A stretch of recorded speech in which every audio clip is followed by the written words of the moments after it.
Good morning, fret friends, and new week, new project, and how many times do I say this? We have something really special in today, and it's a custom handmade guitar, and I'm going to show you. And this, wow, the weight of this, look at that.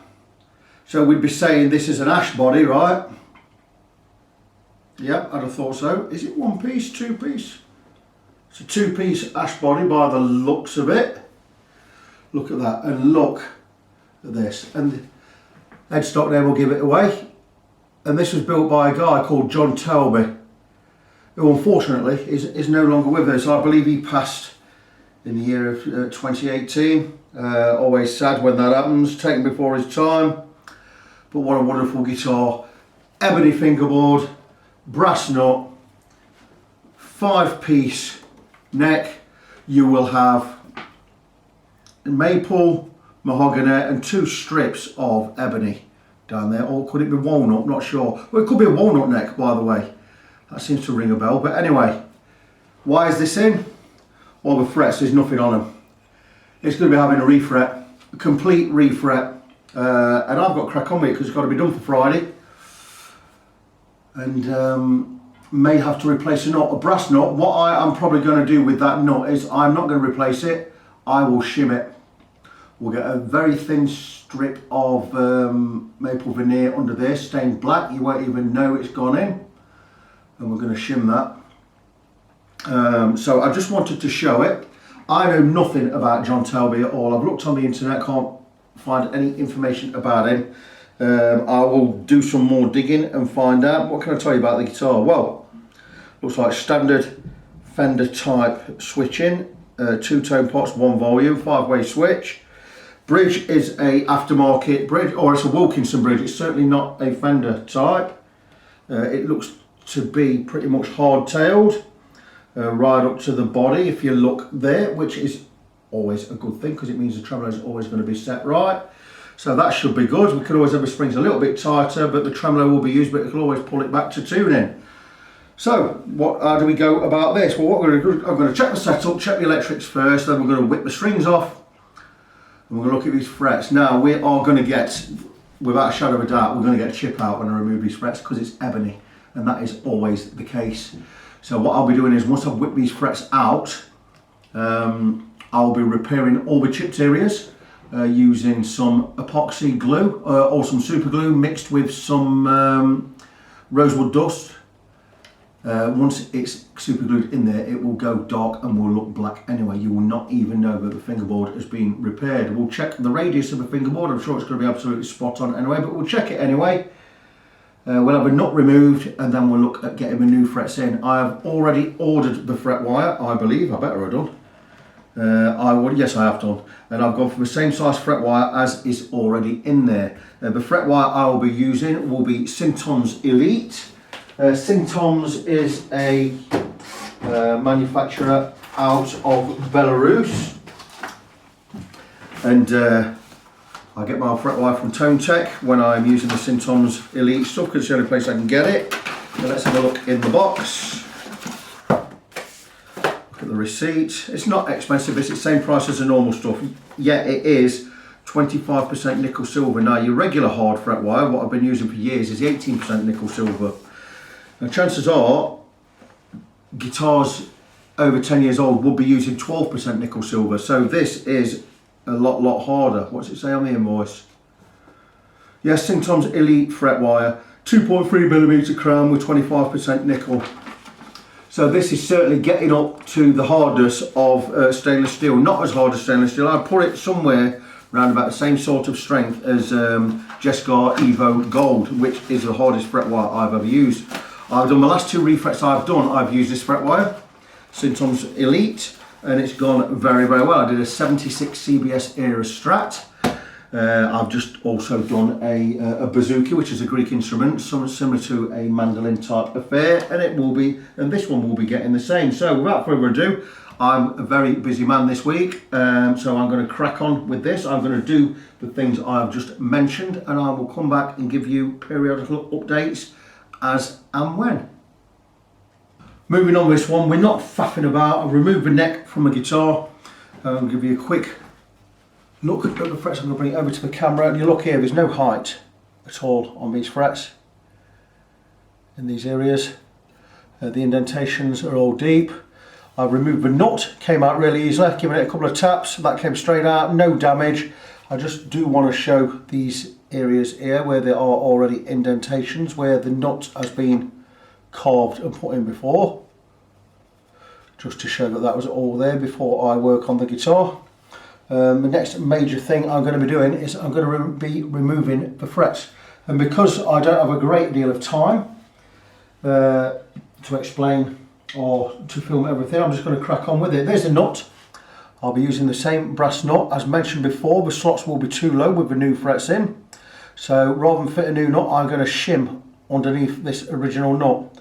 I'm going to file or sand off all the old super glue on there. We're going to put a piece of veneer in here which I will stain black to match the ebony.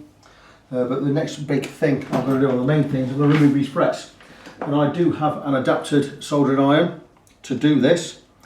And this may not be the most perfect tool to do this because there's not a lot of height on these frets, but if you look, I'll just give it a wire brush in.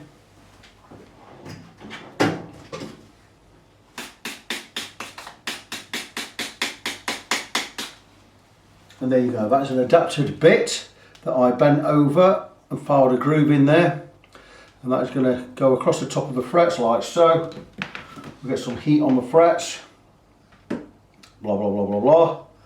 And we should be able to pull them out easier. Any glue in there will be melted. I'm going to get an extension, a mains extension cable for that in a moment. I'm also going to be using a chip stop tool. I have two, these are Stumac tools. And once I get the fret moving, I'll be able to slide one of these gubbins underneath, and it should stop me getting so many chips. Won't stop them all, but it'll stop the majority of them. It means that'll mean that I'll have to repair less later. So I'm going to get the camera set up for that. I'm going to get the soldering iron set up. I'll remove a couple of frets on camera so you can see how it's done. Then I'm just going to turn the camera off, whiz on, get them all off, show you the state of the neck, and I'll show you how to fill the cracks or the chips that we get. Once I've shown you again how to do that, I will crack on and do it all off camera. What I'm also going to do is make sure I get this neck straight, because I'm going to re-radius the fingerboard ever so lightly. Once that's all done and prepared, which I hope to get this done to the fret installation stage by the end of today. It's already gone 1 PM in the afternoon. I've lost half a day doing other things. My wife was flying to Canada today, and I took her to the train station this morning, blah, blah, blah, blah, blah, and I'm only just starting work now, so I'm going to crack on. I'll come back and update shortly. So I'm going to show a couple of fret removals. I have two sets of pliers. I have my G&W ones, which are my new ones, which are fantastic, but we have a shorter pulling edge. And we have my old trusty ones, which I have been using for years, which again, flat, they get right in under the fret. And I'm going to go with my new ones. I'm going to also try with my old ones. So I'm just going to pick this fret here, 1, 2, 3, fret number 5. I'm going to get some heat in there. And like I say, time's not limited on this. It is a little bit. I've already lost half of a day today due to dropping my wife off at the train station. And you notice, because these frets are so low, the iron tends to slip, so I've got to be careful what I do. See, when we get our smoke, that means the glue under there is melted, and that is what we're looking for.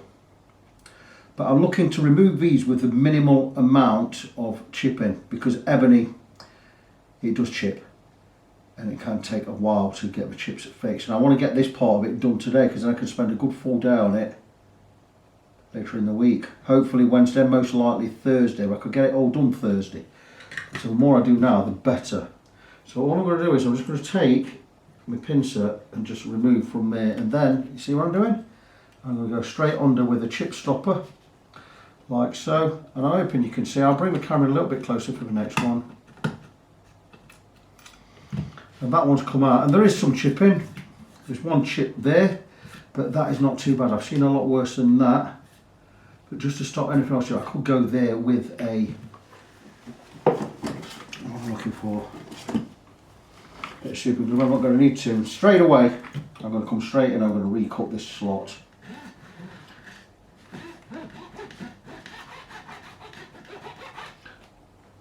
specific tool. This cuts the depth to what I want it, cuts the width to what I want, 0.5 millimetre, and that slot is all ready for the next fret. We do have a big chip there. I'm going to try and stop that happening. So what we're going to do is I'm going to do another one. I'm going to do number 4. I'm going to zoom in just a little, so as much as I want to zoom in, because I think we're going to get a little bit fuzzy. You're not going to see anything. In fact, I'll go out a little bit. It should be big enough there. So again, take your time with these. Really take your time, because that chip, I will sort that chip out, but I don't want any chips. See that puff of smoke? That means we're good there.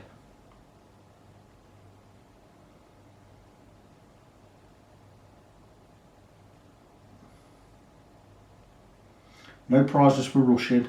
If I rush, cause more chip out, it's going to take me longer to repair the chipped areas. If I don't get any chips at all, it's going to be a lot quicker job. Torts in the hair, isn't it? Puffs of smoke again.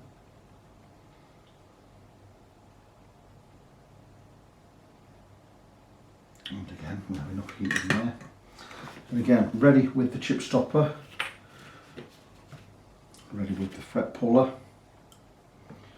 It's just a matter of really taking your time.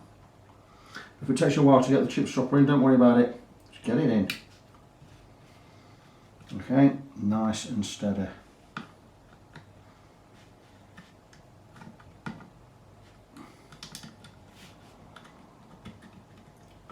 I didn't know about his chip stoppers until I saw Daniel while using them on the StreamHack site. And there you go, and there is no chip on that one. How wonderful is that? Let's pray for all the rest come out that way. While things are going well, we're going to keep the camera rolling. And we're going to carry on. You might as well see these being done, any of these 5.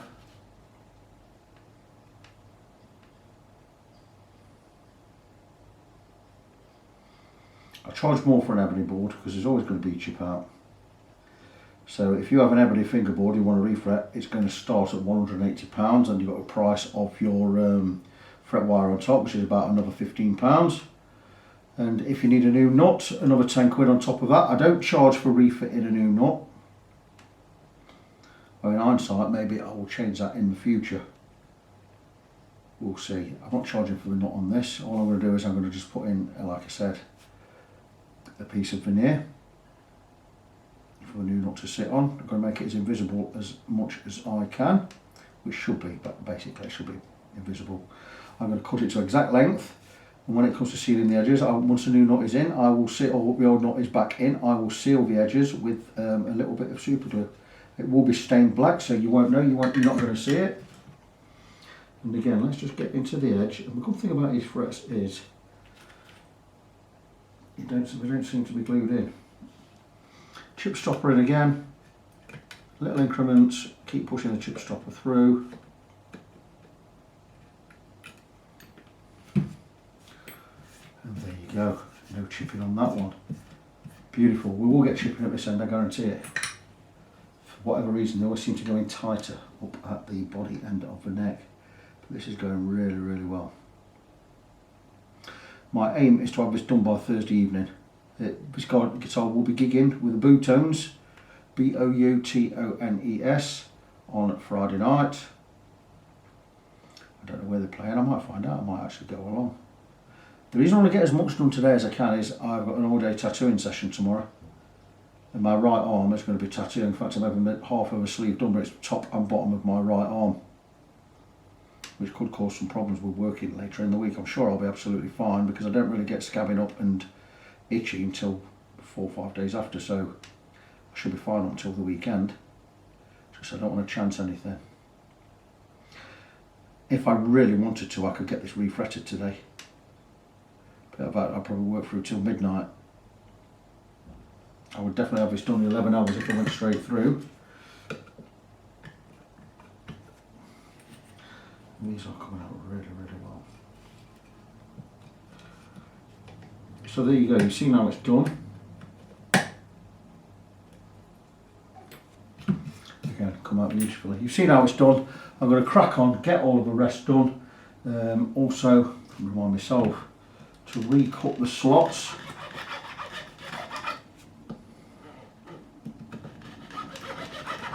As I do them, and then they are cleaned out.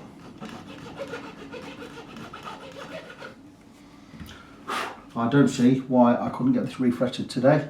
Maybe I won't finish it today, over levelling and rebeveling and everything, but I will certainly get a good sprint on. Anyway, so I'm going to crack on, get all of these out, and if I need to get any more chip in, I need to show you anything else, or I need to show you me re-registering the board, I will show you that. Cracking on. All of the frets are out. We got chipping all down this end, which we normally always do for some reason. I think they use more glue down this end, or maybe it's because of the heel, you've got a tighter piece of wood, you've got more wood, but you always tend to get a lot more chip out down here. So I've filled them all in. I'm not going to show me filling these in because I really don't have the time, but what I am going to do is I'm just going to scrape away the excess glue I've got on here. I'm just using a Stanley blade, an old Stanley blade. I've had this blade for years, well, months. And we're just going to scrape away the excess glue. And yes, this is going to put scratches into the ebony board, but we ain't going to worry about that because we're going to sand the board anyway.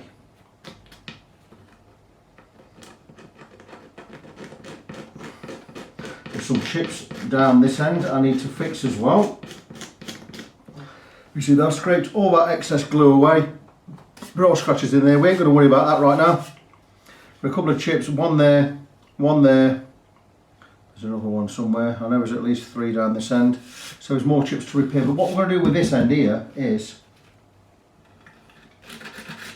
all areas we're going to scrape away. We're going to sand the neck anyway. Once this is all polished up again, you're not going to see any of these scratches because, like I say, we're going to sand everything. So what I'm going to do now is make sure all the fret slots are cut. Just move to the edge there. Just recutting the fret slots. A little bit tight, some of these.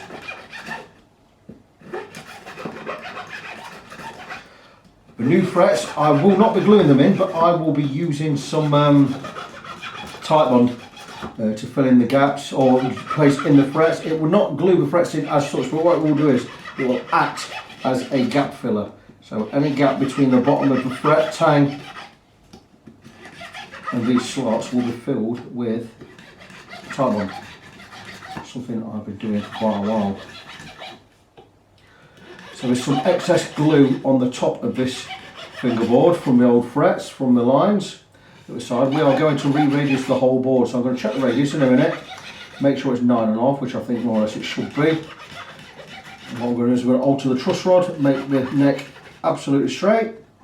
We'll get it straight as we can, and then we're going to sand the radius again. And to do that, I'm likely to have the neck clamped down or something. But here's all the fret slots cut. We will take, when I find one,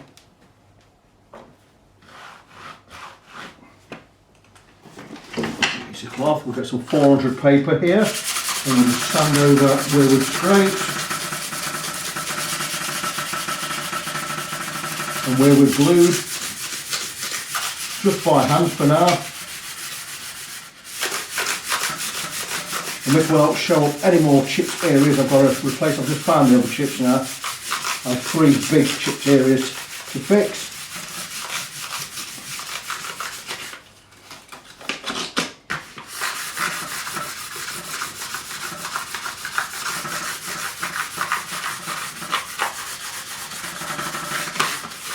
I will likely take some 240 grit, or maybe even some 160, just to go over the whole lot. Let's just have a look at the radius. I would imagine we're going to be 9.5 inch radius. So we'll take, I'll find it, 9.5 inch radius gauge, which is this one. See that? 9.5. And we'll just check. Oh, I wonder if it's tight. I wonder if it's 7.25. No, it's definitely 9. Let's have a look. Let's have a look.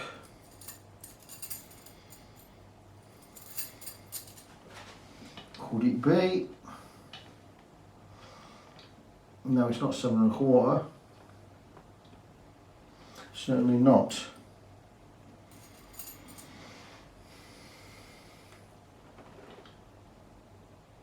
Nine and a half. Flattened out a little bit down this end, but it's 9.5. That's as good as we're going to get. It's 9.5 and then roll over at the edges slightly. So we're going to get a 9.5 inch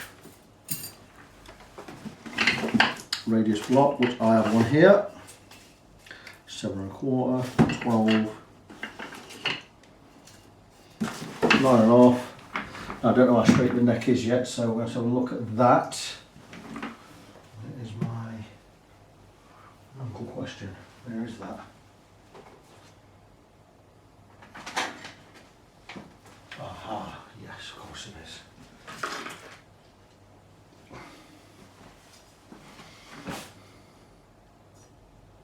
Before we attempt anything, we want the neck straight, and that neck is straight. Now, here's the truss rod. Truss rod's down at this end, look. Looks like a 5mm to me. Now look, to make sure the truss rod's working. Yeah, it's definitely working. Can you see there? Truss rod is working. It's a single way truss rod. I'm going to tighten it just to see if it's working. Wow, there's not much adjustment in that at all. I thought there was hardly any adjustment in it.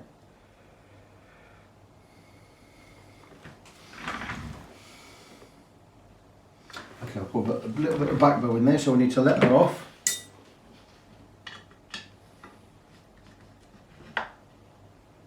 There you go, let that off.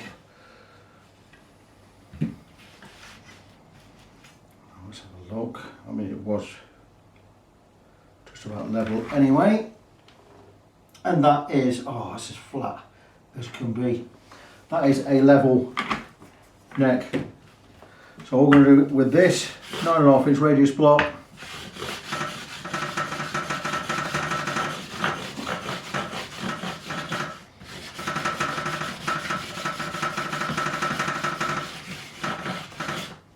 I'm just going to give it some. Now chances are the sandpaper on here is kind of had it, so maybe I'll change that over. It's quite smooth. Let me see what I have got out. Nothing there. Stay with me a second. So need to move some gear out of the way so I can grab my other radius beams.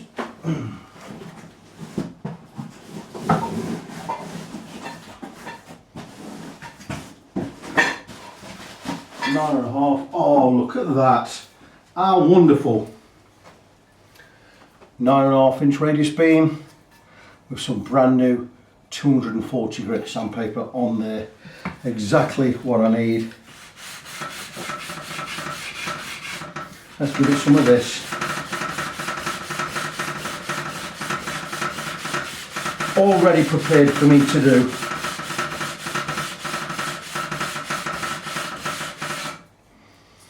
There you go.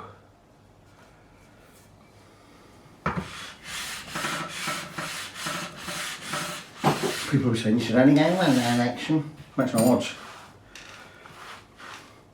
We are removing material, not too much.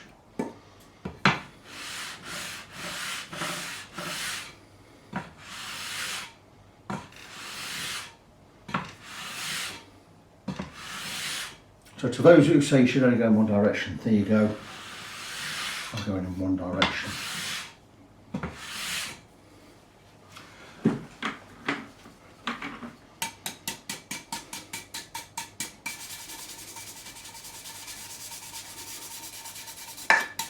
And I understand that you can roll off down that way, or you can roll off down this way, so nice even strokes are definitely the way forward. But we'll remove all the excess glue. We are smooth, that is super smooth. I could have wanted to clamp this to the desk, I'm not going to do that.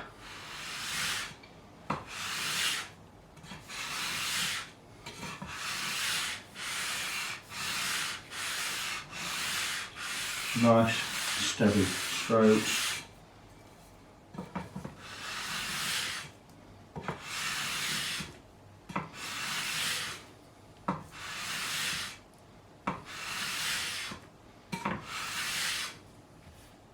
That board is now ready for refretting. Go across with a smooth paper. And what I'd like to do now is I'd like to go across there with some naphtha. We don't have naphtha in England, but we do have Zippo lighter fluid, which is the same thing. This is as close to naphtha as you can get in this country. And I'm going to just saturate the fingerboard in naphtha. This will dry the board out. Look at that.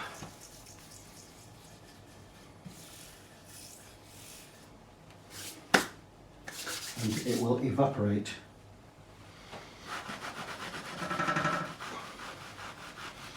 Okay, look at that.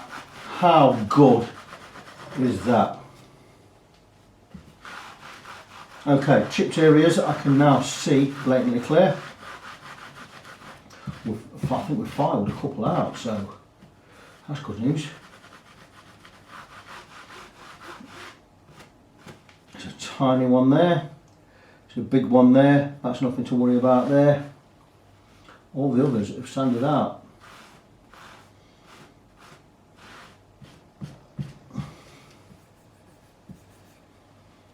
I've got some super glue on there, might be super glue residue on there. I could just go with a little piece of flat paper.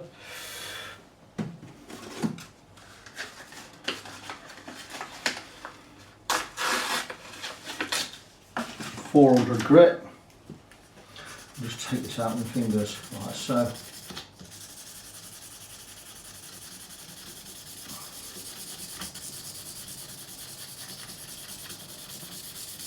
How wonderful is that? Fantastic.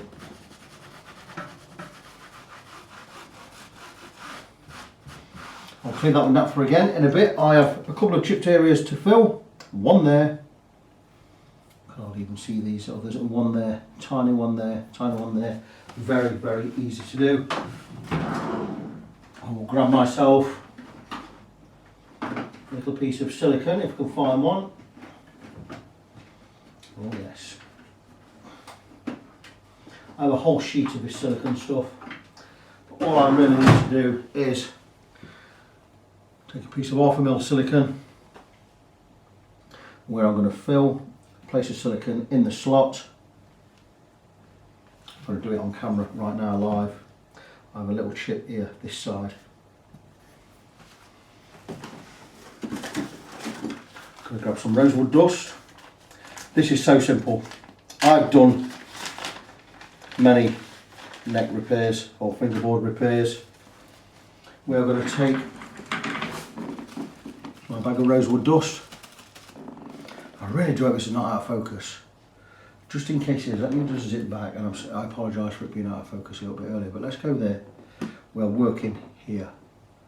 That's almost central. There you go. It's almost central. So one chip there to fix. I'm going to take this, move all the crap out of the way I don't need. I'll need that again soon. These frets are going in the bin. I'll show you why they're going on the bin. The indentations in them, they're flat, there's nothing on them. There's no material there at all.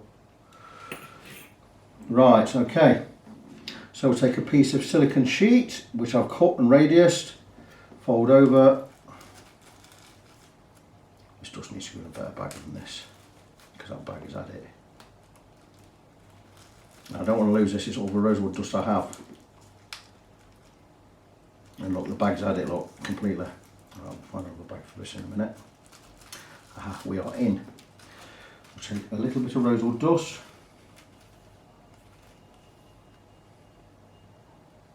That's far too much, but there you go. Okay, rosewood dust, what's this?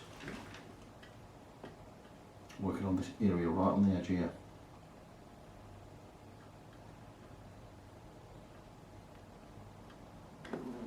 Perfect. Take some super glue, the thin stuff.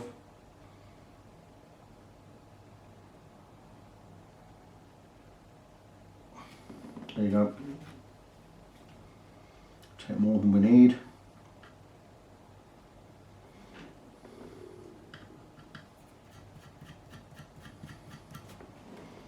How good is that? A bit of excess there. Waste not, want not. Get it out of the way.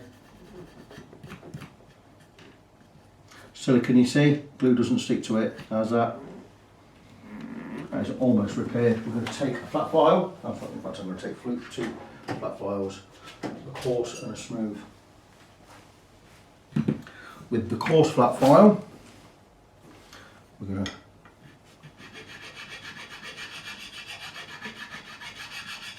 file over.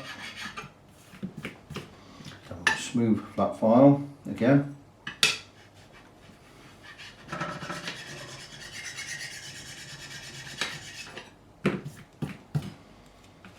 Smooth.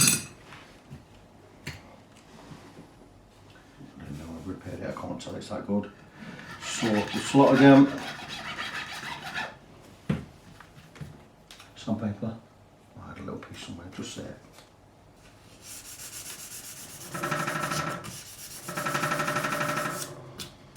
I'm not going to clean it up, I'm going to show you. This is the one I've just repaired. There was a big deep groove in there. It is now gone. That is how to repair a chip. So that one is done. A couple more to do. Open up all these slots again because we have got dust in there. This fingerboard now is ready for getting the new frets in. I'm going to go and walk my dog in a minute. I'm going to come back. I'm going to prepare the frets. And I'm going to refret this today. I may even, dare I say, I may even get it finished today. I'm not going to be so ambitious. I have things to do, other things to do. But let me at least get the frets in. It'll mean an easier day when I come back after the tattoo on Tuesday. I hope you're learning, guys.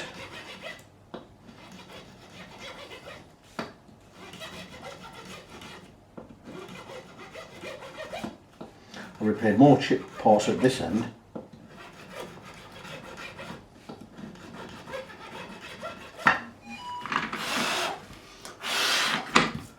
Let me see, professional opinion, there's a chip there to repair. There's a chip there to repair. So two more to do. One small one there. You will not see, you will never pick these up. It's only because I'm showing them now that you can see them. But you'll never see them if I pointed them out. See who that is. That's my wonderful wife, who is now at the airport, Heathrow Airport. She's flying out to Canada today, God bless her. She's arrived. So talk in a men, because she knows I'm working. She knows I need to get this refret done, God bless her.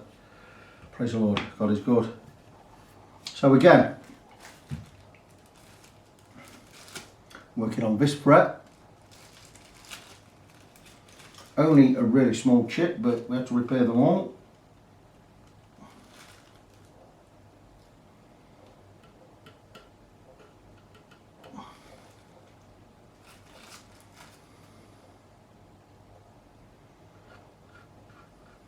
The rose looks great because it is red, but when you put super glue on it, for whatever reason, it goes really dark.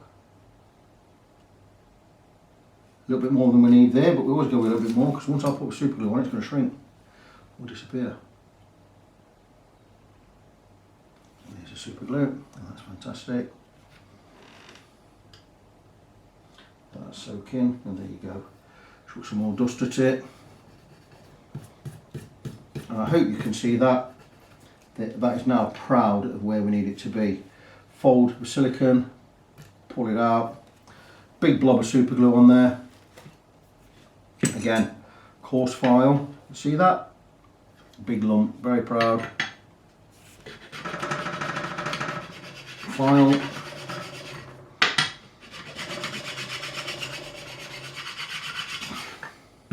Oh, that's already super smooth. Flat file. I don't even know which one I've just done. It's only because I can feel it just on this edge where it's just overshot the runway a bit that I know it's gone there. And that is it. And let me show you with the dust in there. That is repaired. You'd never even know there's a chip in there. So that is how you repair chips in a fingerboard before refretting. And I am really pleased. I've got a little chip just appear there with this. It does happen sometimes. If you get a chip, you can see it, just put it back in place, a little bit of super glue.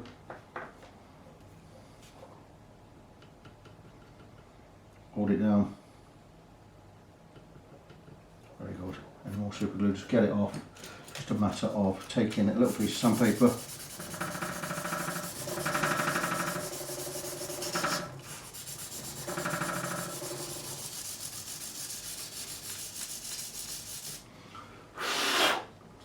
Again, beautiful. Look at that. You'll never see that. So I think we are good to go. Anything else is going to be covered by the new frets going in. This fingerboard is now ready to refret. I can go again with some naphtha. Get one more wipe. Far more than I need. I've got tins of this stuff. Once I wipe it off, it'll evaporate. Anyway, this is going to clean it, get it all prepared for the new frets.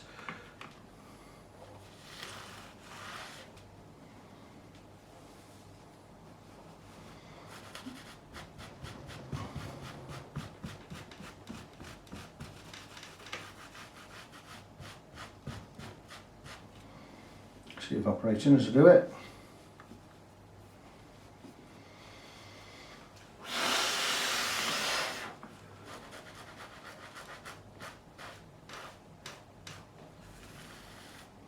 And that is the fingerboard now ready for new frets. So let that dry, let all that naphtha evaporate. I'm going to clean the fret slot. A couple of ways I can do it. I could take this and scrape inside with a screwdriver.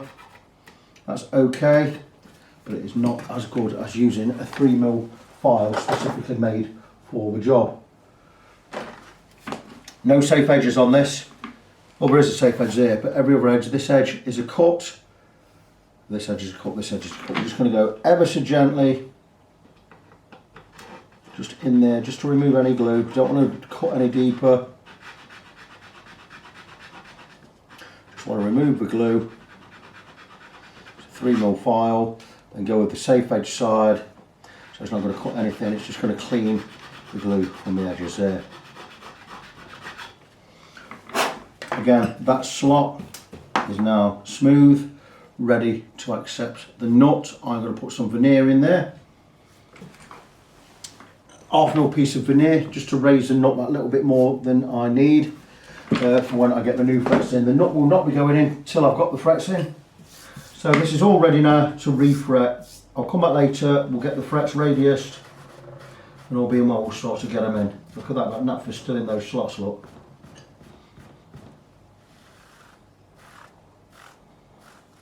I'm really liking it. Back soon. I've finished the fingerboard. I filled in some more small chips. They weren't deep, but they would have been protruding on the other side of the fret. I didn't want anything visible. When I've told Derek, the owner of this guitar, that this guitar will get my very best of attention, because the guy who built it, John, he was a good friend, and this guitar means a lot to Derek. I knew all this anyway. So it's going to get my best care. I've decided to work through. I'm going to be awake till midnight tonight anyway, because my wife is flying to Canada, and I will not settle until I know she's landed safely. So I'm going to be working straight through anyway. Chances are I might have this done. I'm not going to rush it, because I've also got to, when the frets are, I'm precision cutting the frets, cutting each one to exact width. So they're going to be fitted, and when I do that, it means I haven't got to file down the side. I might have filed just a little bit, but not a lot. It's a new way I've been refretting guitars. Takes longer, but it's more precise, and it's a lot easier later, because I don't want to be carving into the neck going down the side. I will have to do a little bit of filing, but I don't want to do a lot. The nut slot has been cut out and smooth, so the old nut will go in there. I will cut a piece of veneer to go in there, 1/2 mil thick, and we'll tidy that up, get the nut in once the frets are in. But anyway, let's see how we go on this afternoon. The neck is now ready for refretting. You've just seen me cut all the slots again. That's all fine and dandy. What I'm going to do now is I'm going to get the fret wire out. I'm going to set up my fret press with a 9.5-inch core, get it all set up on the fretting bench over there somewhere. I'm going to radius the fret wire and cut it all to the desired length. That means each fret, 17, 19, 20, 21 of them will be cut to exact width. So I'm going to crack on with that. I'll show a little bit of that. Then we're going to crack on. We're going to get the frets in, get the fingerboard all clamped up, and we can let's see how far we can go today, eh? Here is the fret wire I'm going to be using, and I was just set up to get it all radiused, and I've got it out of the pack and I've realised it's pre-radiused, this stuff, so I haven't got to radius it. I'm just going to check the radius is enough for the guitar. Hopefully it's got more radius in it than the neck itself, and it has. There's more radius in there. It's radius to about 6 inches, which is fantastic, which means I don't have to radius the fret wire, so I can move this out of the way. Don't need the fret radius at all. Shame I can't move this out of the way, but you've got to live with it. But if that wasn't there, you'd see the whole of the neck on a sliding base I have made, which will slide right across under the fret press, which is here. The fret press has a 9.5-inch core on there. It's just a matter of pressing the frets in, like so. Really, really simple, but what I have to do first is I have to cut these frets to exact width. And I'm probably going to get 5 off a strip. Get 4 off that one, but if I do 2 this end and 3 this end, I will get 5 off a strip. And I'll do that, 2 this end, 3 this end. With each strip I'll get 5 off each strip. So what I'm going to do is, when I find my snippers, and I'm going to use my old ones, the ones I bought a while ago, if I can find them, which I can't. What have I done with those? Bear with me a second. Fret cutters, what have I done with you? Here they are. Here they are. Now this is a set I bought a few years ago. They weren't even expensive, they were about £8-9. £8-9 sterling, which is about $12 American. And they're just brilliant. They just cut. I've had to sharpen them a couple of times, but they just cut great. That's a piece of old fret there. And what I'm going to do is I'm just going to cut them. Cut these frets to size. One. I'm going to slightly just overcut them. 2. Slightly wider than I need to do. That's 3, and hopefully I've got enough for 2 up here. 1. I've easily got enough for 2 up here. How good is that? That one. This one's already cut flat at this end, so we can go there.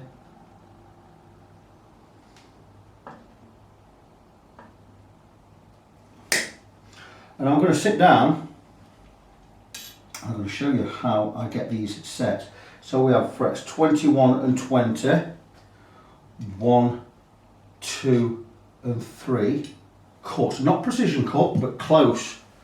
And the reason I get them close is, what I'm going to do now is, I'm going to come and sit down and I'm going to show you how I work the fret to go onto the guitar. And what I need is, I'm going to keep hold of that set of cutters that I have there, but I'm going to take my fret tang nibber, and again, same brand, exact same brand as the fret wire, Syntom's.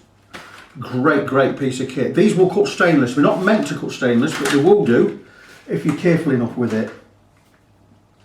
And what we do with this is, it's a nipper, and we have a groove in there, and we place a fret in the groove on its side, and this will cut. It's got a great cutter, and it will cut a little nib off of the fret. So what I'm going to do is I'm going to look at how much wider this is than it needs to be.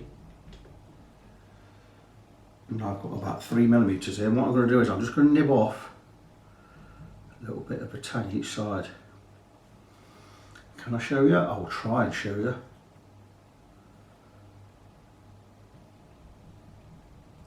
I wonder why that is not fitted in there. I've got it the right way round. need to adjust this tool just slightly, but that's gone in. Okay. I don't know why I've got it too high. I mean too low down. Right. Can I show you? Here is the tool. I'm going to take the fret, place it inside like so. Just a little bit, and I'm going to just nib. There you go. And I've nipped off. If you look there on this side, I've just nipped off a little corner of that tang underneath there. And I need to do the same this side. Again, I'm going to place it inside. Just a little bit. I hope you can see a little bit of what I'm doing. Not too much. And there you go. Both sides. This side, a little bit of tang there, a little bit of tang there, and I'm going to check the width of that, and that is perfect. That is the width of that fret slot there.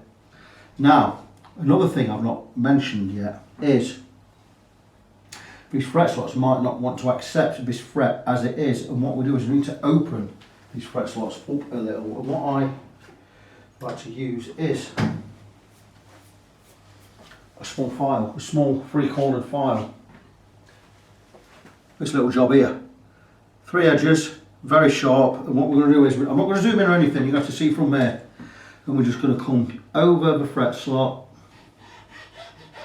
and we're just going to open up that fret slot, and that will guide the fret in to where we need it to be.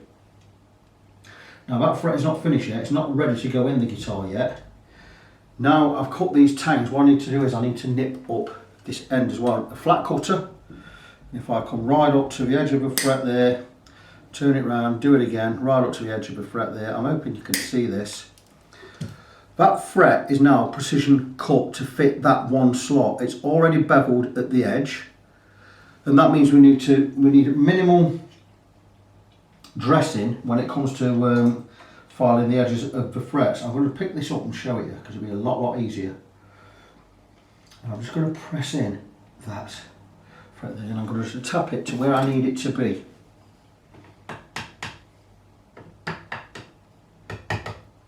I'm not hitting it in, I'm just tapping it there, and there you go. And there is that one fret, precision cut to fit that slot. It's just popped out, will do. Could have not hammered it in yet, but this fret will only fit this slot. Every single fret is going to be cut to the exact width of the guitar, so it's going to fit perfectly. And what I'll do is, when I have all the frets cut, like I've got number 1 cut, got my block, and I'll stick number 1 in there, and so on and so forth, right through all the way up to 21. I'm going to crack on and do that because it's taking me far too much time to explain this. I'm just going to crack on, get it all done, get all the frets in the block, and once it's all done, we're going to start pouring them in, and I'll show you how I get them in on the fret press. I'll show you the first couple, but then that'll be it. I'm just going to crack on with the job because I need to get it done today. Well, I don't need to, I want to get it done today, so back soon. Moving on to the fretting, I've got all the frets cut, they are all in the block. They cut to the perfect size, and what I'm doing with this is I'm doing a slightly different way. I'm putting glue in each slot one at a time.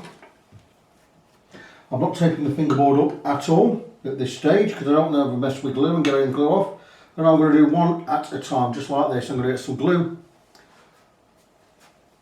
on the spreader there, and I'm just going to put a line of glue down there, like so. See that? Right on the line.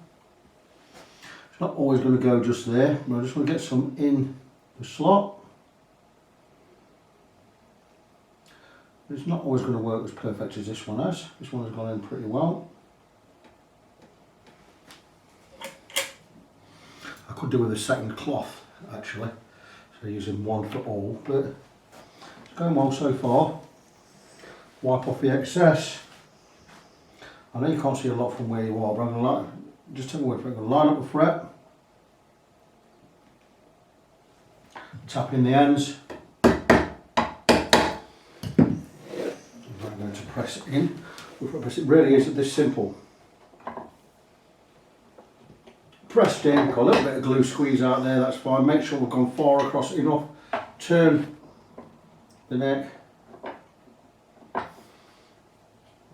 Go and press from the other side. Wipe clean, and there you go. And so far I have 3 frets in. Going in really well. That's it, so I'm going to crack on, get the others in. I'll do all the filing a bit later on, but this is going really well.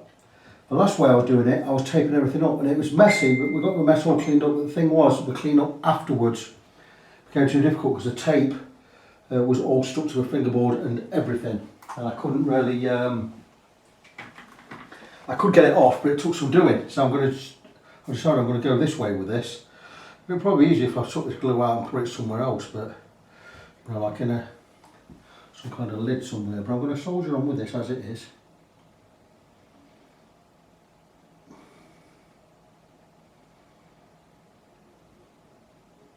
I'm tempted to do 2 of these at a time, but I don't want to do that. I just want to get one line in there. Let's give it a go while we're here. Let's fill 2 with glue.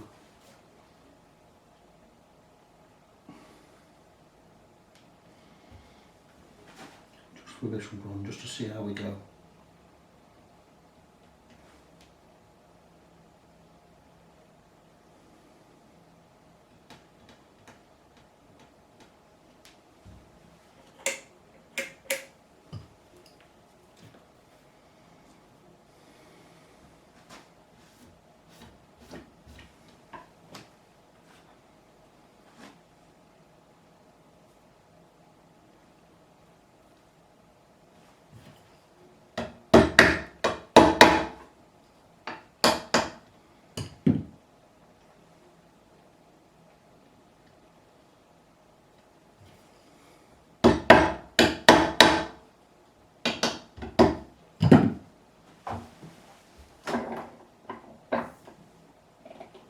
Again, I'm not used to always check these for level every time I put one in. I'm not doing that this time. I'm just checking that they're going in and they're seated, and that's it. Not bothered about the level. I can do all the leveling in one fell swoop later, as I'm doing. I'll make it like a regular fret level. But there you go, look at that.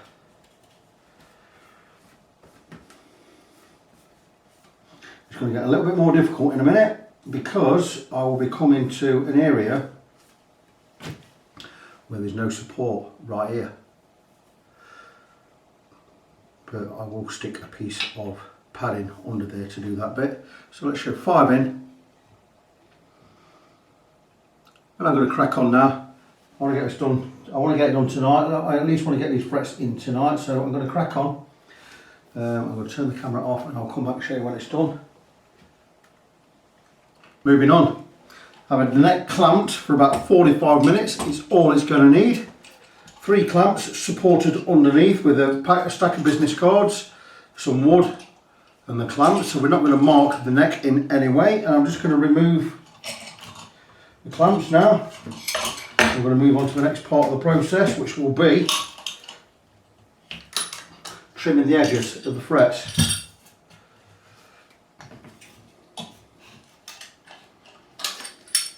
We're not going to do the leveling yet.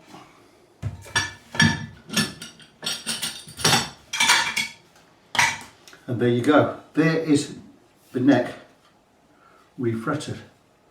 And very nice. These frets look too. So what we're going to do is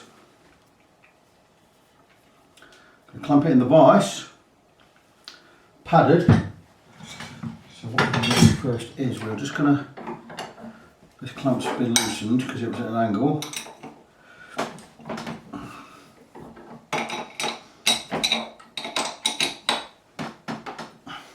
There you go. We are going to place the neck on the vise, straight, pretty straight. We're going to clamp it in tight. We've got enough in there. That's about half. Yeah, that was pretty good. Nice and tight, but not mega tight, just so it's not going to move.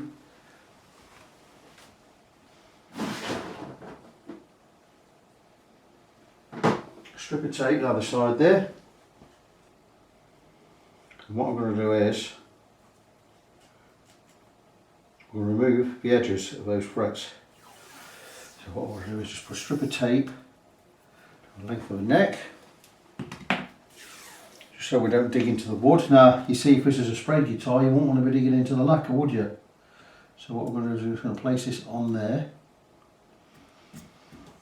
and that's just so we don't go into anything. Now what I'm going to do is, I could take a number of files. I'm going to actually take one that I know is absolutely straight, which is a fret leveling file.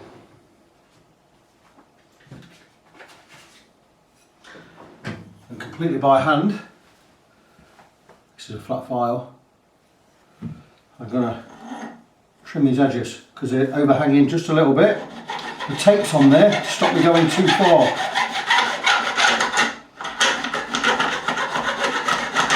See, some of these stick out a little bit more than others. See, look where it's ripped the tape up there, but it's not ripped in to the guitar neck.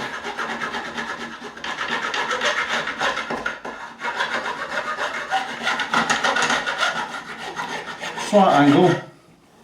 I'll just keep feeling down. I don't even need that tape there. It is a rough guide. I know I'm right close up to the neck anyway. Get that out of the way. It's all about being careful. So what we're going to do is we're just going to take it flat and we're just going to angle it off. As long as we get resistance, we know we're not cutting into the wood. Just keep checking every few strokes.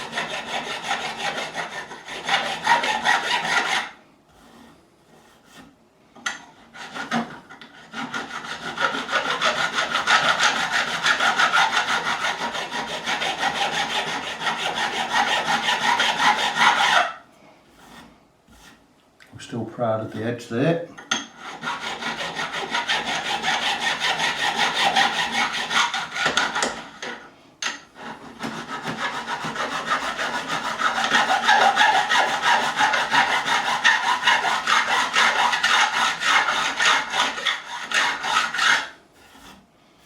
That's beautiful, get very, very close.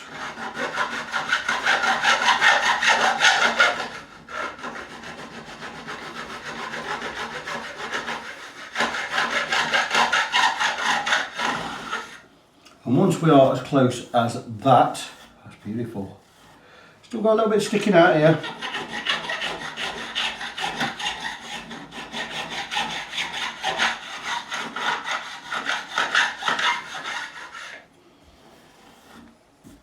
I'll move to a super smooth, that's a coarse file, this is a really smooth file. It's my Valorb Swiss made number 4 cut file, super smooth.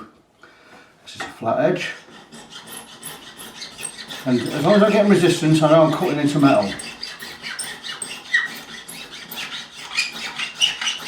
See, I've got it slightly at an angle anyway. That's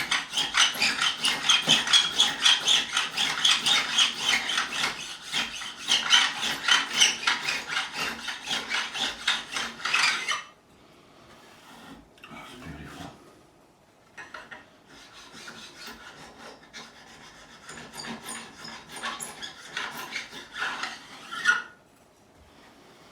Beautiful down this edge, all along here.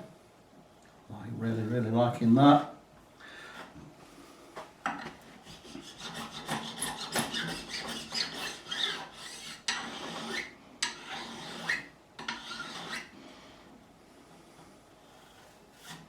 So you see where we're going with this.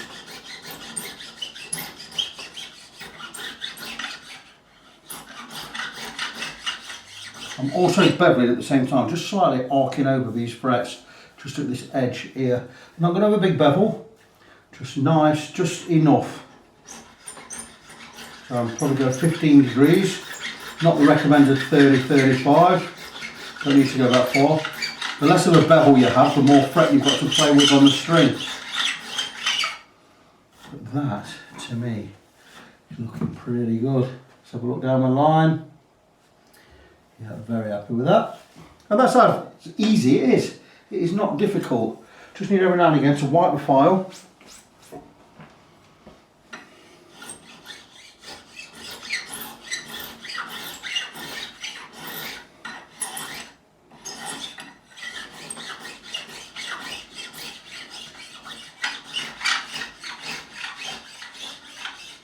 No resistance anywhere now. Just a little at this end.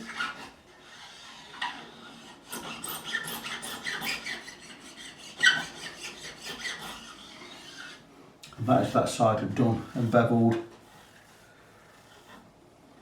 a little tiny bit there. So there we go.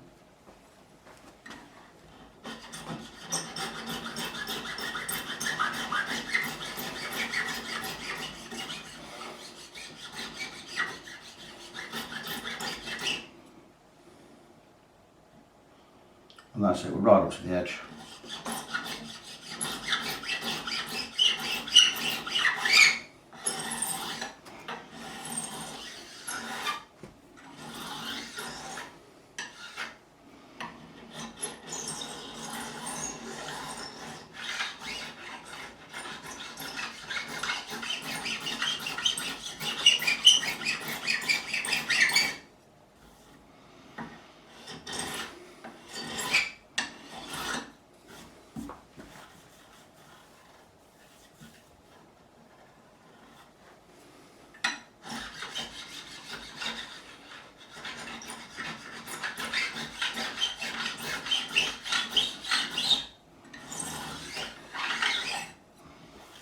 And that is that side done. I'm going to show you the results. There you go, nice, smooth, all the way down. Got no frets sticking out anywhere. We've just got a very slight bevel, which is going to give us a lot wider fret for playing area because the bevels are so slim. We're going to round off these edges in a bit. Let me just see what I think to that. I'm going to sight it down the neck. And that looks beautiful, really pleased with that. Okay, same again this side. I'm going to crack on, get this done. I'll do the side off camera, you've seen how it works. And once that's done, we'll get these edges rolled over and we'll get to the levelling and crowning. Welcome back, fret friends. Now, you'll see that the neck is on the jig. I've already levelled the frets, and this is because Monday night, like I said to you Monday, I'll get Tattoo Tuesday. I wanted to get as much on this done as possible, and I worked right through till about 11 PM. And we got all the frets in and got them on it and got them levelled. And how I levelled was, in fact, let me explain a little bit more about that before I tell you how I levelled them. When I got the frets in, we got a tiny little bit of back bow, even with a truss rod right off, tiny bit. So I've had to force the neck back to straight. It's why it's on the jig. And we use this steel rods to force the neck back up into perfect straightness. Now, good thing about this is when we get the strings on, we're going to pull that up anyway, and we're going to get that relief we need, hopefully. But like I say, I had to force this end just up just a little, and you'll see here on the gauges, everything is zeroed out, and it's still zeroed out. That's because we needed it strapped in here, make sure nothing moved. And I've been across and we've levelled the frets, and how I levelled was I spot levelled with a file first, finished off with the 9.5 inch radius. Blah blah blah blah blah, with some 240 grit on there. Then just give it a skim over with the 400 grit on my levelling beam. So the frets are now all level. And it's been stood on here a couple of days now because I did get Tattoo Tuesday. I didn't work yesterday at all, Wednesday. But I just wanted this to settle on here and make sure everything is level. And I'm just going to go across quickly with the fret rocker. And I know already that everything's level because I've checked it. But when I release this from the clamps, it's going to give us a tiny bit of back bow again. Now, we're going with 10 gauge strings on this when we put strings on, so that's going to pull the neck back, and hopefully it's going to pull enough in to give us some relief. If it doesn't, what I'm going to do is I'm going to back clamp the neck itself, and we're going to clamp it back to straightness, which is kind of a last resort. It's not major work, it's something we could do quite easily without using heat. But obviously the tangs on these new frets are ever so slightly wider than the tangs on the old frets, and it's caused a little bit of back bow. I didn't think it was going to, but if it did, I thought it's going to be okay because the string tension is going to bring it back. We're not going to find that out until later when I've got these all done. But what I need to do now is, with this, is I just need to recrown these frets. And that's it, because I know the level, they are spot on level. So I'm going to move on to the recrowning and then over to the polishing. That's all that remains to be done. Like I say, when I release this, and I'm going to release it in a moment, In fact, I'm going to release it now. Let's just get the not straight edge on there. Perfectly straight, beautiful. But now I've finished the job, I can loosen these.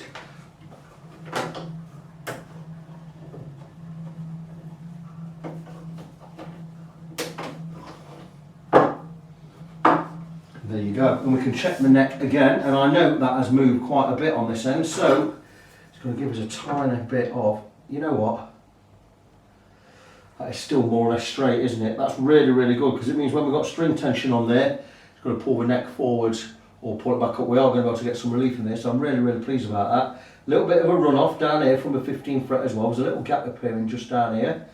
Really pleased with that. That's gone pretty well. So that's going to be absolutely fine. So what we're going to need to do now is we're going to move on to the recrowning stage. And I'm going to just loosen these, and we can take the neck off the jig.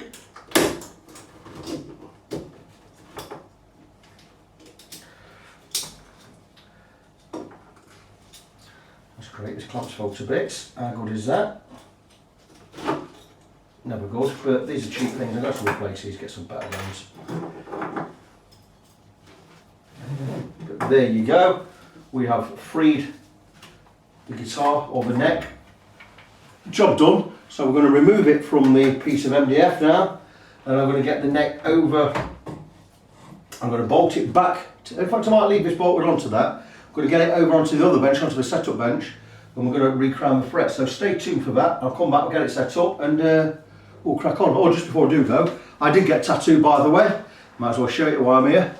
And there it is. If you don't know what it is, it's a peony, well, also known as a Pentecostal rose. And we had a day's work on that, nice and relaxed. I wasn't really, well, I seemed relaxed, but I wasn't. It bloody hurt. But tattoos do hurt. But there you go. It's all done. Really pleased with it. But I can work today, so that's a good thing. So hopefully I'm going to get this guitar finished. So come back, we'll get those frets crowned. Familiar camera angle for crowning the frets, and by crowning what we mean is we have leveled the frets. They're now flat across the top, across this way, and we're going to have to rebuild that crown in there. Now we could go just with a profiled file like this one, but I find that a three-cornered file, do it the old-fashioned way, works. Each edge of this file is a safe edge. It's been rounded, smoothed off and rounded over, so we're able to go on the far side, and as we want to rebuild that crown, we arc the file toward the camera and file across, rebuilding that arc on that side. And when we come to do arc the other side, same again, going across and arcing away from the camera. We're going to rebuild what we call the crown that way. I've always used a three-cornered file, so it's the way I still do it. I find it works better than this. I do like to finish off with this file though, just to remove any burrs and any unevenness in the strokes with this file. Also, this file is a much finer cut than this one, so it's a lot better all round. And all we're going to do is I'm going to steady the guitar neck there, and I'm just going to go across the fret. It only cuts on the forward stroke, so I could just go like that. I think a backwards and forwards movement works just as well. And what I'm going to do is I'm going to angle the file slightly toward the camera as I go across. And I'm looking to leave a thin line down the centre of that fret. Something maybe I should have mentioned before. I colour the top of the frets with a marker pen, in this case blue, and I'm looking to leave a thin blue line right down the centre of that fret. Always wipe the file, steady the guitar, come again this far side, angle slightly away, and what I'm looking to do is build that upside down D shape on these edges here. And that one is looking pretty good. We've got a nice thin blue line down the centre. We're looking for about 0.3 to 0.5 millimetres. So let's say an average of 0.4 millimetres. And that one is done. And I'm going to take now the crowning file, make sure it's clean. And I'm just going to do the edges first and just come across the top and just make sure we've got a nice even crown over there. And that to me, my friends, looks beautiful, feels beautiful. Nice thin blue line down the centre, nice upside down D shape on each side there, and that is beautifully crowned. What we also need to do when we've done that is take the fret rocker, I think we can remember where I've put it, I don't know where I've put it. There it is. And just checking that the level is still maintained, which it is, which I knew anyway because we've not removed anything off the top because the thin blue line's still there. So I will show again one more. Got blue marker over the fret. Just go a little bit deeper, a little bit more. Clean the file and go again. Angling the file slightly toward the camera. Wipe, come up this side, same again, cut across the fret, angle the file slightly away till we've got a nice thin blue line down the centre. We've maintained that nice D shape there. I'll assume I've already got it on the far side. Blow away any excess, wipe the crowning file, and we go across with the crowning file. Edges, just to maintain that D shape. And just keep going across till we get no resistance. Going across nice and smooth now. And again, that fret is now beautifully rounded over, crowned that way, as is that one. We check the height of it again. We know it's fine. We go one across. We always go one forward and one back. We can't go one back at the moment because we don't have a fret there. But always checking the height, and that is it. That is 2 done. I'm going to crack on, get the other 19 or so finished. Once that's done, we can remove the neck from this piece of MDF, get it over to the polishing table, and we'll crack on and get these frets all polished. With the frets all recrowned, moving on, you'll see I've got the nut fitted. Now it's not staying in, but what I've done, I'm just checking the nut for fit because I've repolished it. I've sanded the edges and the back. In fact, I've sanded all of it just to make it look nice again, how it should look. Sanded underneath for gluing it back in later, but you might see that the slots may be a little bit deep. We might get away with that, but I'm still going to shim underneath this nut because that way we can then cut the top and reshape the top. But I think it looks fantastic now we've polished it all back up again. But what I'm going to do now is I'm just going to round over the edges of these frets where the bevels are. I've gone with a tall bevel, not 35 degrees normal, it's probably about 15 degrees. That gives us more fret to play with, but feel these edges here, they're still a little bit rough. So we'd sand them anyway on polishing. But what I'm going to do is, got my number 4 cut file, Swiss made, Valorbe, and it has one safe edge, which is there. And what I'm going to do with that safe edge, I'm going to have a safe edge down so we can't cut into the guitar. And all I'm going to do is probably 3 strokes, just roll round, and over. And what I've done is where that D-shaped crown is at the end, it's just smoothed that all off and removed any burrs. So I'll repeat the process, roll, roll, and over. Again, moving up to the next one, roll, roll, and over. Just rounding over them fret corners. So nice and simple, not difficult. Roll, roll, over. Just remove any burrs. So that's it. I'm going to do that with the rest of the frets all the way up the neck and this side, and then we can move on to the polishing. Slightly thinking ahead, I've cut myself a strip of veneer which I put inside the nut slot. It is not glued in because I need to stain that yet, but I just wanted to make sure that we'd got a good fit. And it is not right up to the edges, but it's pretty close up to the edges. It's just a piece of maple veneer cut 3mm wide, and it just fits inside, which is great, and it just needs to be pressed down as you get in there, which is fantastic. It may be a little bit thicker than I need it to be. We are not worried about that because it is the same width as the nut, and the good thing about that is with the nut in, it's going to give us plenty of height, more height than we need, which is going to be a good thing. Now we are going to see the edges ever so slightly of that veneer underneath. Can you see there? Hopefully you can. Just underneath the nut. But what I'm going to do is I'm going to colour that, and we will fill it in with some epoxy later. Maybe get some epoxy mixed up with some colour. Might not need to. Might just get away with using super glue. I don't know yet. We'll have to see. But we need a nice, neat finish. But that nut is certainly going to be high enough now. Probably high enough with that, but if you look at these grooves on the side, they are cut really, where are you? These grooves here, they are cut really, really deep. I don't need to come closer. They're cut really, really deep. So I'm going to remove the top of this nut. I've never cut a brass nut before with my tools, so it might be a bit hard wearing on my tools, but I'm sure we're going to get to where we need to be.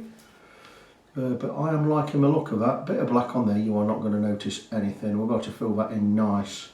Maybe I'll just mix a little bit of epoxy with some rosewood dust and stain it black, and that will all be good. That will be my wife calling from Canada, so I'm going to take a minute.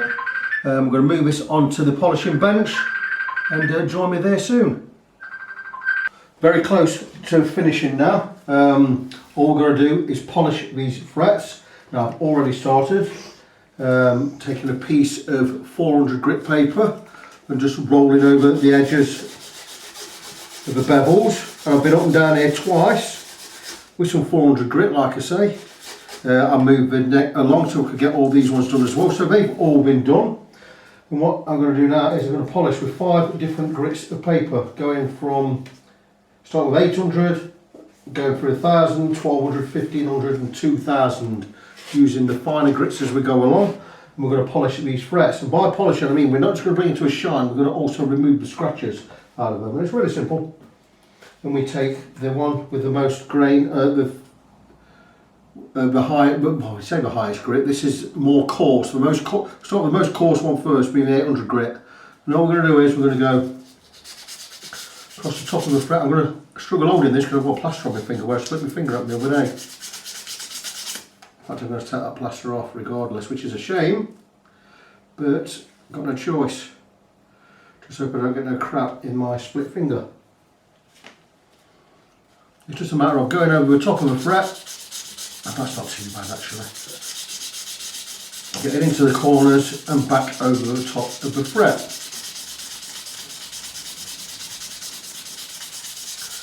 And that's basically it. And because that's got aluminium in it, I'm going to stick some gloves on. I don't want that getting in my cut. So I'm going to put some gloves on, or at least put one glove on that hand. Like so. And I'm going to crack on and get them all done. I've got 5 grits of paper to go, and once I've done 5 grits of paper, I will finish off with some steel wool. And these frets will be like glass. Move on to the second one there.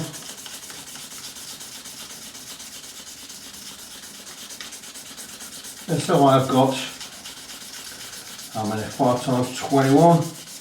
105 plus another 21, 126 goes, so I've got 124 to go, because I'll be doing steel wool as well. So I'm going to crack on with that. Once this is done, we can look at getting the nut glued in, fixing up those areas at the side, and make it look cosmetically nice, and we'll get some strings on and we'll recarve the nut.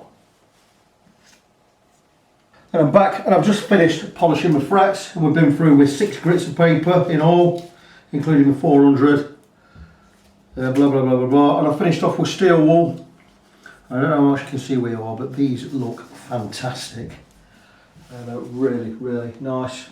I could try with the looking glass on there, maybe you'll see a little bit more, but I'm going to look through the looking glass, and they look absolutely wonderful. They're beautiful. So what remains for me to do now is remove the neck, get all the tape off, clean down the fingerboard, clean down the residue, the tape residue. I'm not going to oil the fingerboard yet because we're going to glue the nut in.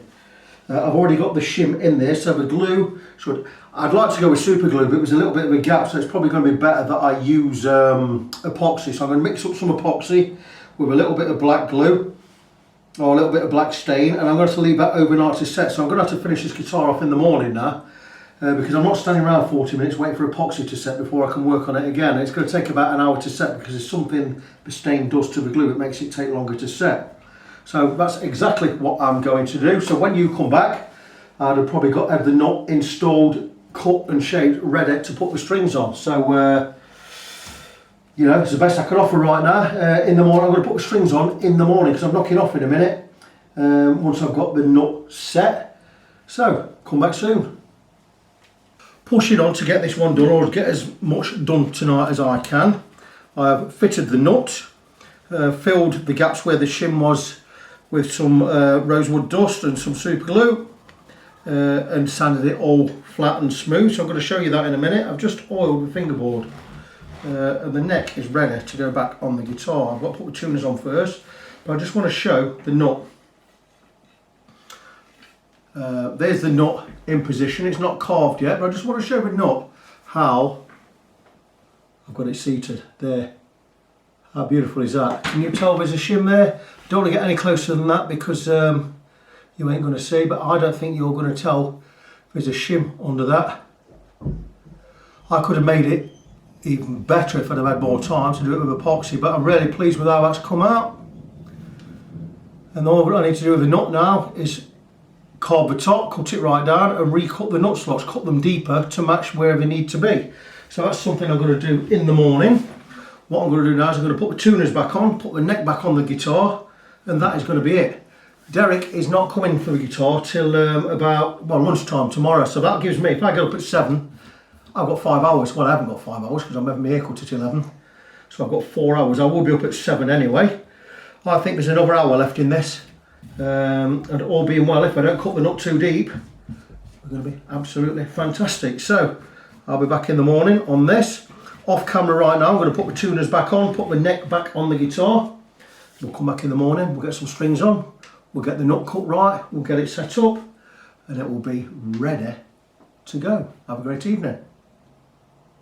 Good morning, friends. Now we are very close to where we need to be. What I've done this morning is I've set the action at the 12th fret, 1.5, 1.75. So on the high E string or the first string, 1.5 mil above the 12th fret, 1.75 mil above the 12th fret on the low E. My recommended settings. Done that. I've also set the radius on the saddles, and to do that we take a 9.5 inch radius because I have a 9.5 inch radius neck, and we place it under the strings like so. Check the radius, 9.5. We already know it's 9.5, don't we?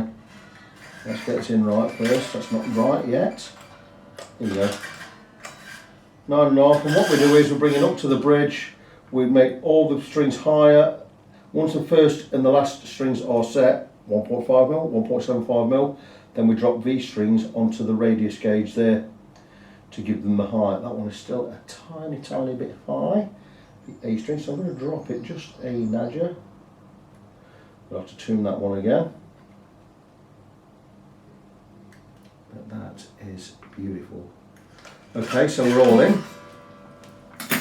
So this radius, or that arc there, matches this radius or this arc here, which also measures the radius or the arc at the nut. Now the nut is not finished yet, so this is why I've used, well, I've got a new set of strings in there. Hopefully I can still keep that new set of strings on. If not, I'll change them off, put another set on. But this is all set beautifully now, so we just need to set the intonation. Now I've already checked the intonation, and barring the G string, the intonation was bang on. Now I know I'm not in the playing position, and I should do it in the playing position. I will do it in the playing position once I've got the nut cut properly.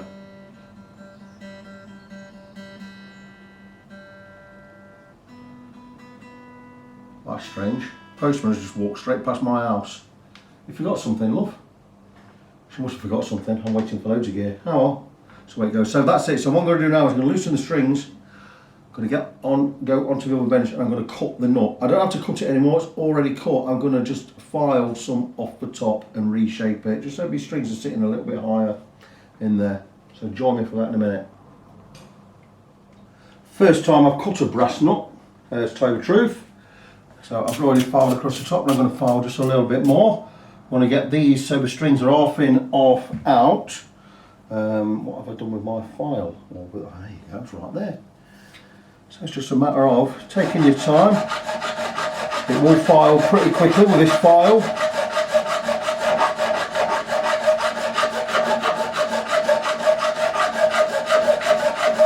So keep checking your progress. We don't want to go too deep, and that is deep enough there. Straight this side.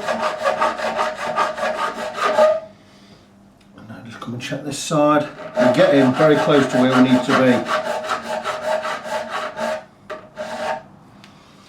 Looking at that, I am quite pleased. I'm very pleased with that.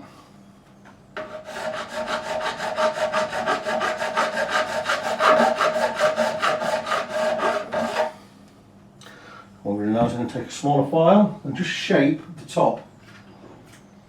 This nice 3-cornered file should do it. I always use this file for nuts, bone nuts, whatever. I'm just going to shape the edge, just roll it round.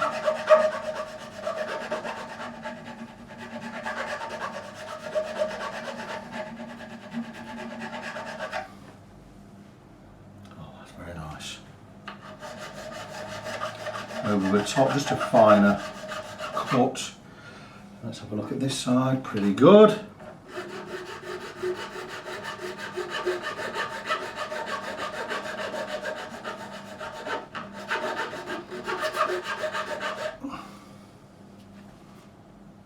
Again, pretty good.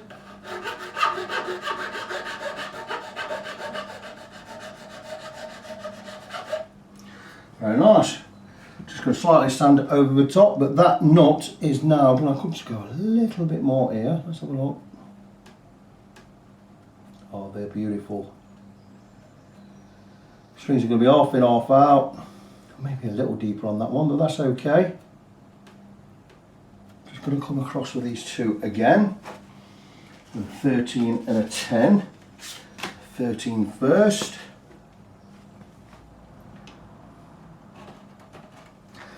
From that side, I'm going to do it this side.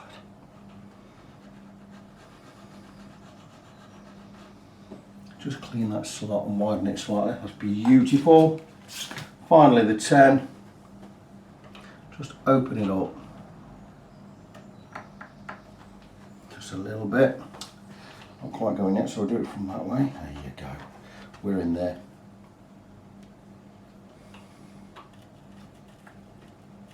It doesn't want to move it. Ah, there you go. Just open up that slot just a little. And that is it. The nut is cut. I could just go over with a piece of 400 grit there. Just fold it over. This is already used, so it's not going to score anything badly. But it's just going to just polish that top. And there you go. I'm pleased with that. It's a freshly cut nut. All I need to do now is tighten the strings back on, tighten it up, get it tuned, and the guitar will be finished. How is that? And here we are, and it's all finished. And I'm so pleased with that I've worked on this guitar, because Derek is a great guy, and he really appreciates my work. You know, he says, I bring it to you because you're the best. And what a great guy he is. And this guitar was handmade for him by John Tailby. John Tailby sadly passed away last year. I mentioned that before. And so this guitar means a lot to Derek. He's never let anyone else touch it apart from me this time. And I've refretted it for him. And I hope I've done a good job. In fact, I know I've done a good job. But there it is. Ebony fingerboard, so it's cost him a little bit more, because a little bit more work. We also had to be really, really careful with the nut, because I had to rebuild the nut shelf. That's as close as I'm going to bring it. There, I can turn it round. Can you see the shim under that nut? I don't think you can. So I made a really good job of that. I've filed the nut at the top, reshaped it, and I'm really pleased with how well this guitar has turned out. Fret wire I went for was a new fret wire, not a new fret wire. Last 3 fret jobs I've done, I've used this fret wire. It's Syntom's Elite. Elite because it's harder than regular fret wire. Your bog standard fret wire is 12% nickel silver. Your hard stuff I've been using for years is 18% nickel silver. I've been using Syntom's and Hosco Japanese, Syntom's from Belarus. But the last 3, like I said, I've used this Elite stuff. And this Elite, Syntom's Elite fret wire is 25% nickel silver. So it's getting really up to the hardness of stainless. Not as hard as stainless, but certainly harder than anything else I've used before. And that is it. It is all done. Bridge used as a stock toe piece. It doesn't use a tremolo, so I've tightened the springs up a little. It's had a complete setup, re-radiused, obviously radius of saddles. It's had a complete refret. I've built a nut shelf, recut the nut, tidied all that up, checked everything, all the nuts and bolts, checked all the pickups, everything's working right. Fantastic, beautiful, beautiful guitar. I've not plugged it in and played it. I will do in a minute, but beautiful.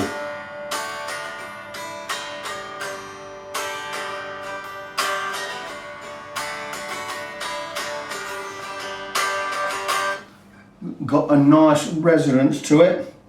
Beautiful, beautiful guitar. As I say, a little bit more expensive doing ebony board because it chips, and we had to repair the chips in there. Not as much chipping as I thought we might have got in this, but all the same, it's a beautiful, beautiful thing, isn't it? So that's it, all done. John Tailby Stratocaster. I would call this a deluxe, wouldn't you? It's a beautiful, beautiful thing. It has an all ash body, 2-piece, I believe. Looks like a walnut and maple neck, rosewood, walnut and maple. No, it's not. Could be walnut, maple, 2 strips of ebony down the centre there as well. Beautiful, beautiful thing. It's just, I love wooden guitars, and a brass nut to boot. So it's all done, ready to go. So Derek's going to come and pick this up in a bit. He's gigging this weekend. I hope he's going to be happy with it. Derek, by the way, Derek Crehan, he is a guitar tutor, and I'm going to give him a plug. He's a fantastic guitar tutor, one of the best I know. And he is, his company name is Nottingham Guitar Lessons. So if you're looking for lessons, give Derek a ring or Google him. Anyway, Nottingham Guitar Lessons is a cracking guy, one of my favourite clients, and I don't really have favourites. It's just every time he comes around, it's just great to have him here. He's a great guy to sit with, talk guitars with. He's a really, really good tutor and a really, really nice bloke. So Nottingham Guitar Lessons, give him a call. So that's it, this project is tied up. John Tailby Stratocaster, I'm going to call it a deluxe. John Tailby Stratocaster Deluxe, a one-off, all finished. So, just remind you about the website, facebook.com/ng17 is the best place to get me. That's facebook.com/NGONESEVEN. My name is Vic, I'm your fret friend. I have a new tattoo. But until next time, boys and girls, as always, God bless you, be good to each other. I'll see you soon.